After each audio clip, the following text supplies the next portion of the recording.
Nesta oportunidade, eu quero saudar os nossos irmãos ouvintes da Palavra de Deus, especial os nossos irmãos do grupo Varões de Guerra. Nesta quinta-feira à noite, meditar um pouco na Palavra de Deus, que se encontra no livro de Mateus, capítulo 9, para que nós entendamos o poder de Deus de perdoar pecado, para que você entenda que Jesus tem poder para perdoar os nossos pecados.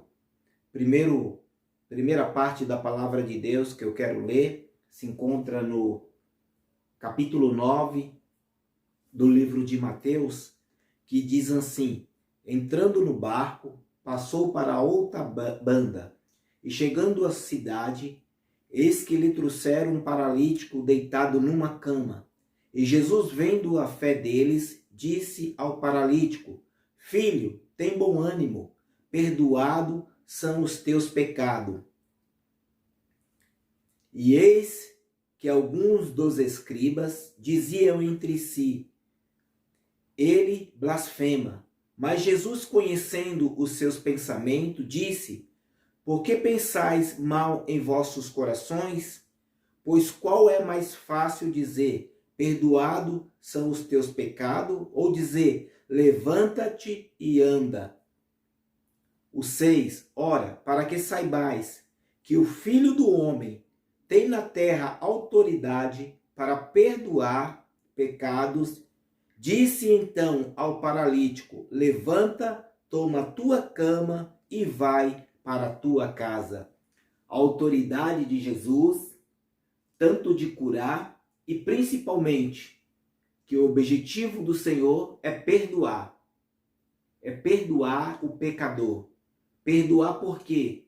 Para que ele tenha a oportunidade de conhecer Jesus. Não somente curar fisicamente, mas perdoando, ele vai dar o conhecimento daquela pessoa que ele é uma pessoa limpa, ele é uma pessoa liberta, ele é uma pessoa aceita no reino de Deus.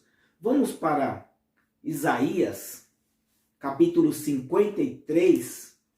Eu gosto muito desse texto de Isaías, capítulo 53, porque ele fala do sofrimento de Jesus.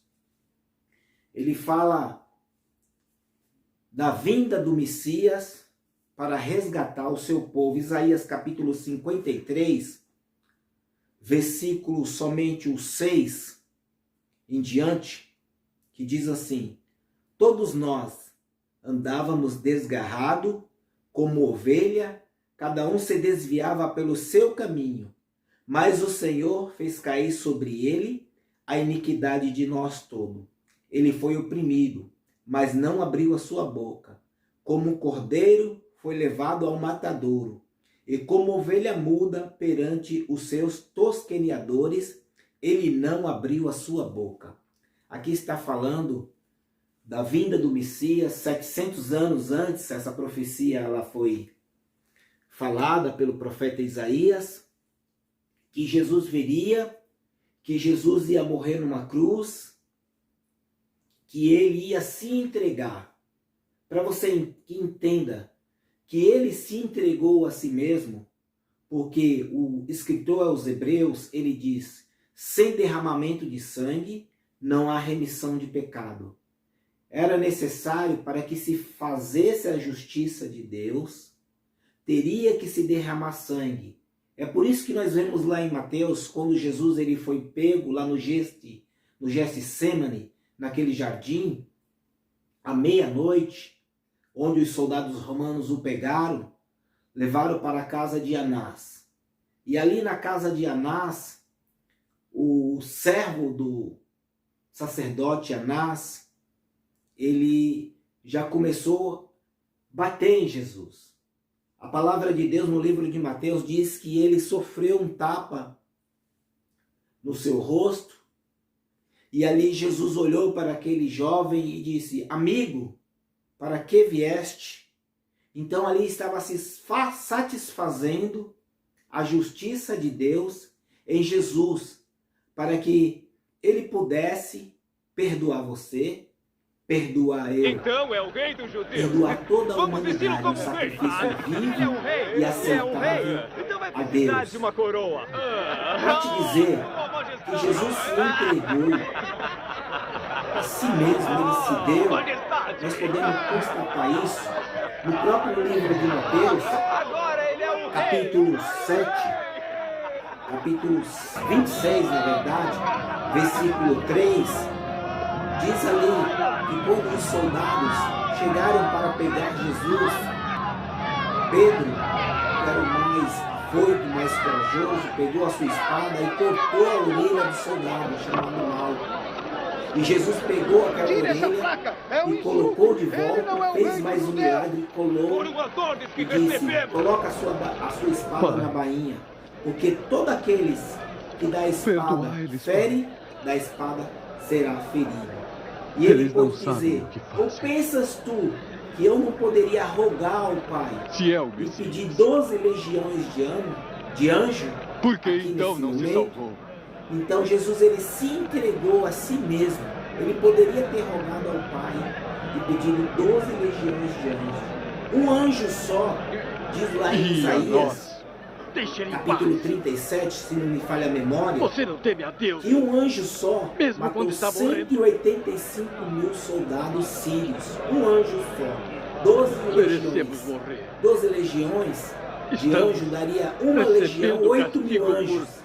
É só fazer a crimes. conta, 12 vezes 12 Mas este homem 8 mil. não fez nada Quantos errado. anjos não daria? Então, é um gesto de humildade, de entrega, por amor a mim, Jesus. por amor a você. E o texto que nós lemos, na palavra de Deus, diz, para que você Lembre-se de saiba mim. que o Filho Quando do Homem chegar o seu rei, tem poder para perdoar pecado. Eu quero te dizer nesta noite que o Filho do Homem, ele tem poder você para estará perdoar comigo pecado. no paraíso. Ele disse para aquele paralítico, levanta-te e anda. João, Ainda mais ainda, a palavra de Deus, ela fala que ele é o nosso advogado. eis a sua mãe. Ele é aquele que intercede pelo seu povo, porque ele conhece a natureza humana. Ele conhece muito bem quem é o homem. Mulher, Ele conhece muito bem quem é a mulher. Jó lhe pôde eis dizer, o seu filho. quem é o homem para que possa contender a Pai. ti, Senhor? Mas toda a autoridade, aleluia, está dada sobre Em Jesus, tuas mãos. sobre um Deus poderoso, porque em Eu João, coloco meu capítulo espírito. 3, versículo 16, diz que Deus amou o mundo de tal maneira que deu o seu Agora. Filho unigênito, o texto áureo da Bíblia. Está. A gente nunca pode esquecer desse versículo de João, capítulo 3, versículo Consumado. 16. Que Deus amou o mundo de tal maneira, a expressão máxima do amor de Deus, tal maneira, não tem palavras. Ele te amou de tal maneira que deu o seu Filho, o unigênito, Filho de Deus, para que você não pereça, mas tenha a vida eterna. Para que você não pereça onde? Você não pereça nesse mundo. Você não venha a sofrer, buscar soluções dos problemas, das dificuldades, encontrar felicidade somente em Jesus, ainda mais a vida eterna, que é o mais importante. Não é somente a felicidade nesta terra, mas é a vida eterna. A vida eterna. Por isso que ele pagou um preço para satisfazer a justiça de Deus. Deus não poderia simplesmente te absorver do inferno sem ninguém pagasse o preço. Como eu disse, sem derramamento de sangue não há remissão de pecado. Esta é a mensagem. Essa é a palavra de amor. Essa é a palavra de salvação. Não é prosperidade, não é carro novo, não é casa nova, não é bens materiais nenhum, mas essa tem que ser a palavra que tem que ser pregada e dita. Sabe por quê? Todos os bens materiais, todas as riquezas deste mundo vai passar. Uma hora vai acabar. Mas a vida eterna, ela permanece em Jesus Cristo. João 3,16. Porque Deus amou o mundo de tal maneira que deu o seu Filho, o seu único Filho, para que nós não perecemos. Quando fala mundo, fala de você, fala de mim, fala da mulher, fala do homem, fala da criança, fala do adolescente. Ele se entregou para satisfazer a justiça de Deus. E nesta oportunidade, ele é o nosso advogado, que intercede por nós e quer que nós chegamos ao conhecimento da verdade. E que Deus te abençoe nesta noite, em nome de Jesus.